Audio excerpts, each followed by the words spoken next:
hundreds of numbers, and you had to find that number. And one number. It looked like a giant bingo card. Yes, it is. Giant. Exactly what it was.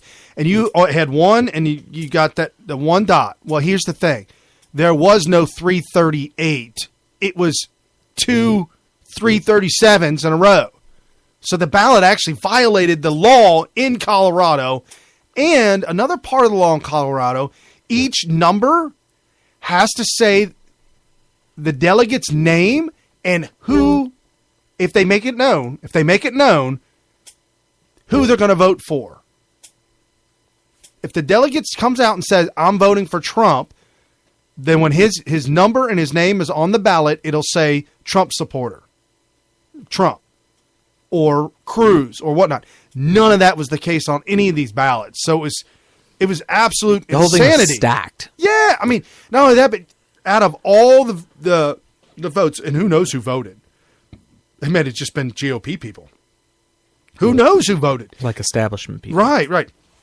Or who even knew that to show up and that this was the process. So once that was done, all those were counted. Who knows who counted them? I mean, I know I'm throwing this out there for speculation, but still, that's the whole point.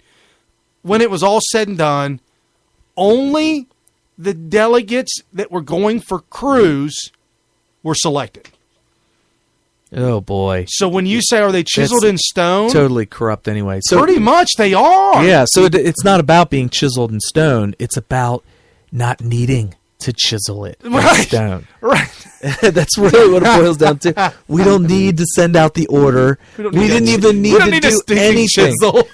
Cruz people probably didn't even have anybody on the ground either. They didn't need to. No.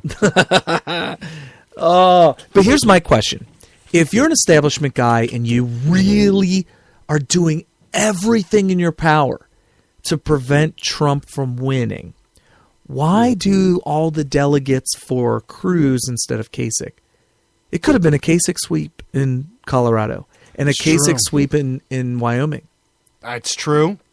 Is it because, let's say Trump gets 40% of all the votes.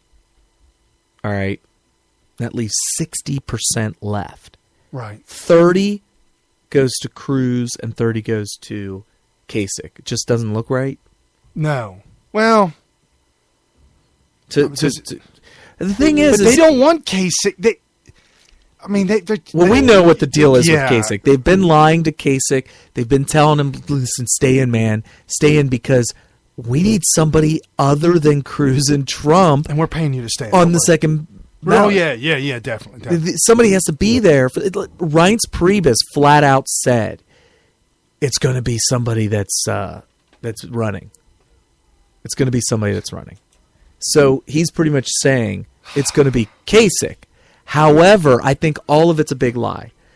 They're using Kasich as the placeholder to help prevent Trump from winning and giving a case for giving it to somebody besides Trump. Right. No, definitely. It's not going to be Kasich, though. It's going to be Paul Ryan or Romney.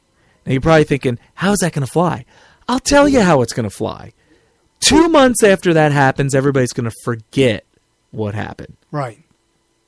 Okay, so here's what happened. I was just trying to find the numbers. There were more than 600 Republicans that were to make their case to be the national delegates at the convention in Cleveland. And so they got 10 seconds in front of, like it was American Idol style. All right, no, we're not playing that. It was American Idol style. You almost played an American Idol thing. It was American Idol style where you got up on the stage for 10 seconds to convince whoever was sitting down there to write your number down. There were more than 600 people who showed up as a Republican representative. If you seriously only had 10 seconds, you know what I would do? Most of them said, hey, vote for me. I'm with Trump. I'm with Trump. But only 34 got selected out of more than 600. Wow. So it's very easy to stack it. Yes. You know what I would do if I wanted to get selected and it was that hard to get noticed? Hey, I'm with Cruz. That's what you would do? Yeah, I'm with Cruz. Ted Cruz right here. Yeah, but you all don't day. know if that's what they wanted at the time. Well, we talk about it on the show. I would get up there and I'd recite the Pledge of Allegiance. Oh, wow. They'd be like, is this guy for real? This guy's for real. Wow. And it would get you noticed. They might Yeah. think you're crazy, but well, we what kn- delegates are... we know a couple of crazy We will not delegates. spill the beans quite yet. Unless something goes rogue or somebody makes themselves known on the, in the news. She might be listening right now. God bless them. Take it off. Crazy delegates. Good times, folks. Good times. So, in New York, the president of the New York Veterans Police Association this week, Lou Telano, delivered an award to GOP frontrunner Donald Trump at a press conference in Staten Island, New York, Sunday morning. Oh, that was this morning. Yeah. So he was awarded, and he said that the New York Veterans Police Association, we're all Trump all day. Well, that's big. The president That's of the Veterans Police Association for New York said we're Trump all day. Well, the fact that he's been so, and I wish he would get back on this message, but the whole thing with the VA scandal, his nonstop, constant support of veterans, he used to be a lot more vocal about that. It's kind of been put on the back burner, but most veterans, they know it. They know who's been coming out and supporting them verbally and openly, and so that's going to be a huge one for Trump. Help me out with this one. This week on Rush Limbaugh's show, apparently the GOP had the three running, Donald Trump, Ted Cruz, and Kasich, speak at like a black tie dinner. And it was all three of them? All three of them. Okay. One spoke. Donald Trump spoke first. I He walked remember away. Kasich came up and spoke second, walked away. And then Cruz came up and spoke for 20 minutes. I guess the other one spoke for 10, 20 minutes as well. That's irrelevant. During the whole time they were speaking, people were eating. And dinners and plates and clanking and dishes. And it was kind of, During the whole time that all of them were speaking? I didn't hear about Trump or Kasich, but I heard that at all. During Cruz's speech, I listened to the whole 20 minutes looking for the point. Unfortunately, I was listening to the feed from the convention, not the feed on Fox News. So I never got it. I never saw what happened. Okay, well, Rush actually played the clip. Right, and he's calling it, he says, am I the only one? These are dirty tricks? Apparently, he's the only one that realized that dirty tricks were had on that day. Hold on. So you're saying Fox News pulled a dirty trick for Trump? Rush points out that it has to be way deeper than just Fox News. Really? Way deeper. So while he was giving his speech, about 3 or 4 or 5 minutes into it, his mic on, if you're watching TV and not the live feed, you weren't watching it on from the floor, but if you were watching it on Fox News or Fox Business, whatever it was on, yeah. For 7 minutes, there was no sound from his mic. No, you could hear him speaking, but it wasn't directly from his mic. It was from the mic on the back table where the bussers and the servers were picking up dishes. They had the mics in the bus area, the busing area. So as they were coming by with the plastic bins to collect the dishes, they accidentally collected his cordless mic and walked into the back. Wow. In the kitchen. Yes. But you could hear the echoing, distant sound of Cruz speaking. But I do believe that Fox was in on it. No. Because they left him on for 7-8 minutes. Yeah, with no sound, and then they cut back to... It wasn't no sound. It was really horrendous sound.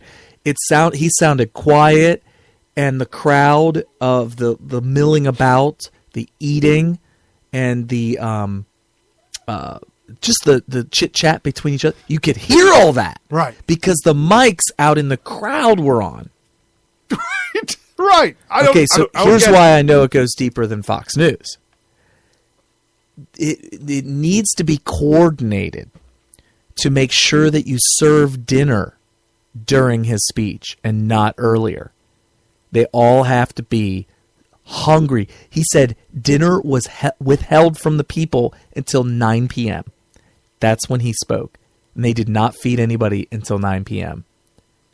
And they were all clanking. So it's the servers. So it's the servers. No. It was the organizers of the event. The servers don't set the schedule. No, obviously they wouldn't. What time does this food go out? Says here on the schedule, 9 o'clock. What time is Cruz speaking? Well, I guess I'll take a smoke break then. Yeah, they were probably all standing around. Yeah, hanging out in the back room. Waiting to serve food, and then 9 o'clock rolls around. Everybody's starving. You're used to eating no later than 7:30 at the latest. If you're eating at 8:30, that's a late dinner. Yeah, that's a real. They ate dinner at 9. Everybody was starving, so they're digging in and you can. I'm hearing plates clatter and knives scratching the the steaks. Right. Yes, and of course. This was it. This went down in New York, right? Right. Yes, and this was done as retaliation by the unions for it could be the unions, whatever, it doesn't matter. It was done in retaliation for the New York values comment. Very well coordinated, very well done, and Fox must have been in on it. I'm not saying they coordinated it, but they must have been in on it because why would they wait 7.5, almost 8 minutes? Of just letting it go until they finally cut them off. How long did they wait after the wardrobe malfunction for Janet Jackson? Oh, they knew that was coming too. Because yes, that was a very well choreographed wardrobe malfunction. Because obviously, I mean the wardrobe didn't malfunction; it actually functioned perfectly. It did what it was supposed to do. It did exactly what it was supposed to do. Because it was buttoned on, and when he pulled it, it unbuttoned like it's supposed to. Correct. The cameraman knew that this was going to happen, or at least the producer. Get close. No, they cut back to a extreme wide angle shot where Janet Jackson was just a tiny little speck in the middle of the screen. So it's really hard to get a glimpse of it. Right. So all of that was coordinated, but yeah, no, and so did OJ do it? OJ did what? The murders. That's not a coordinated event. Letting him free was probably okay. That was coordinated. All right. So that's what you were asking me. So the letting him free was coordinated, possibly. Okay. Possibly. All right. Well, you're the one that said you can only strike so many jurors out. You can only you get 3 strikes for the jurors. You can strike 3 different ones as they come up and you interview them. And you got to play the game along with the prosecuting attorney. And in your mind, you got to hold on to your strikes and wait for them. And you've got to assume, they're definitely going to strike this one, so we're not going to use ours. Don't be wrong. Don't slip. Don't slip. Don't slip. Oh, that's... Oh. Good times, man. Okay, so you're saying it was coordinated. It goes deep. Yeah, no, it was very well choreographed. For them to have the dinner at 9 and which is exactly when he was going to speak, that late at night when they could have done it a lot earlier. They wanted to make sure that everything was that everybody was riveted in their seat for the other speeches. Okay, check this out. This article may go along and support your theory. Okay, the head of Fox News, the guy who put it all together, kind of a lib, but he knows what people want and he sells it. He was involved in a massive lawsuit against somebody else, and the two of them came to the table to discuss and negotiate and bargain an agreement. And so, you don't go to court, nothing like that. They chose to have Donald Trump and his lawyers at a table brokered this event to help the negotiations between the two parties. And so Donald Trump knows more dirtiness on Fox News CEO than anybody else. See, now you're saying that was a real article that Donald Trump may actually be behind Dinnergate.